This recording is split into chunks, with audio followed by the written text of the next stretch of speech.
रावत जी, आपने बताया था बातचीत में आपकी कुछ पुस्तकें भी प्रकाशित हुई, उनको आप हमारे दर्शकों को क्रमवार दिखाइएगा। सबसे पहले सर मेरी किताब एक पब्लिश हुई थी, वो इंग्लिश की थी, एपिस्टमी ऑफ डिजायर। इसका अर्थ हो गया ज्ञान की लालसा। जी एक रिसर्च बुक है, जी इसमें पोएटिक्स के बारे में और पोएट्री के बारे में बताया गया है। फिर एक किताब लिखी,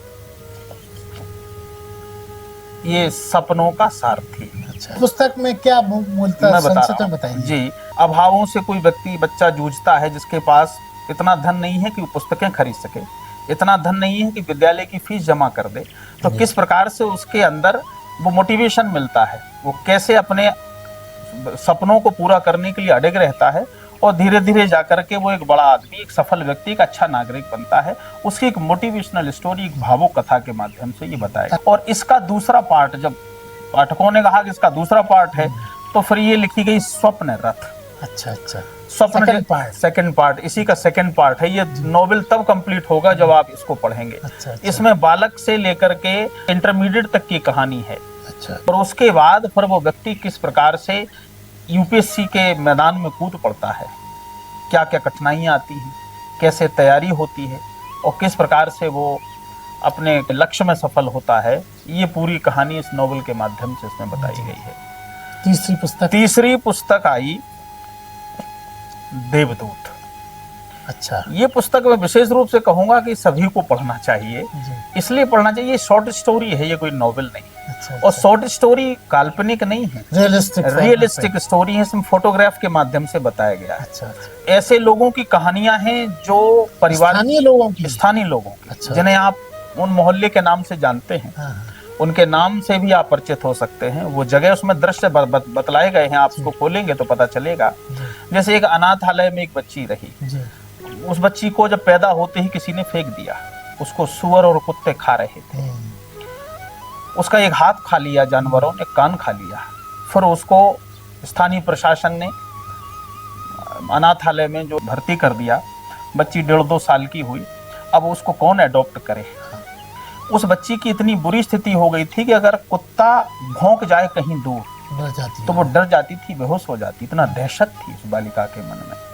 फिर उसको हमारे जिलाधिकारी महोदय ने अपने प्रयास से और समाज के सहयोग से एक अच्छी परिवार में उसको एडॉप्ट करवाया और वो आज एक खुशहाल जीवन जी रही है। उसकी कहानी भी समाहित, उसकी कहानी इसमें समाहित है। इसमें कहानी एक कहानी के प्रेरणा स्रोत श्री आनंद चौबे जी हैं, क्योंकि वो स्वास्थ्य विभाग में मंडलीय परियोजना प्रबंधक हैं। तो एक उन्होंने देखा कि एक बच्चा, वो जब विजिट पर गए थे जिला अस्पताल की, तो एक बच्चे को देखा, अपने पिता के साथ बैठे थे और पिता रोनी सूरत बनाए। बताया कि हमारे बच्चे के हृदय में छेद है साहब। तो पता चला कि बहुत रुपए लगेगा। तो उन्होंने फिर प्रशासन से व्यवस्था करके मुफ्त में उसका इलाज संबंधित से करवाया और आज वो बच्चा, उसका हृदय का ऑपरेशन हो गया है, सुरक्षित है, सामान्य जीवन जी रहा है। उसको ऐसी 15-16 कहानियां इसमें। अच्छा।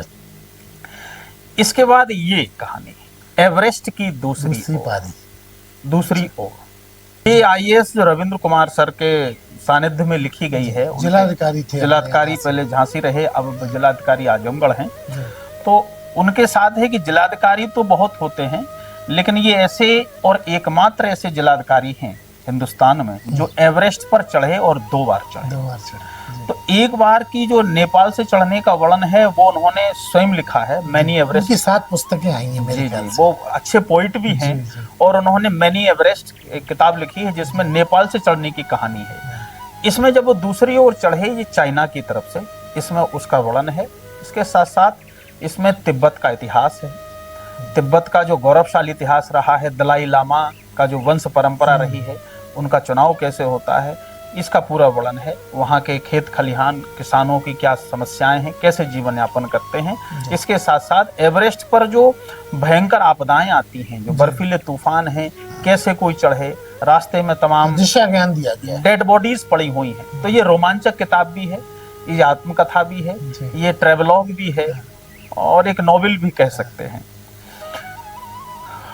अभी हाल ही में आई है एक क्षितिज के पार। आईएएस होने के पहले वह मर्चेंट नेवी में थे। अच्छा।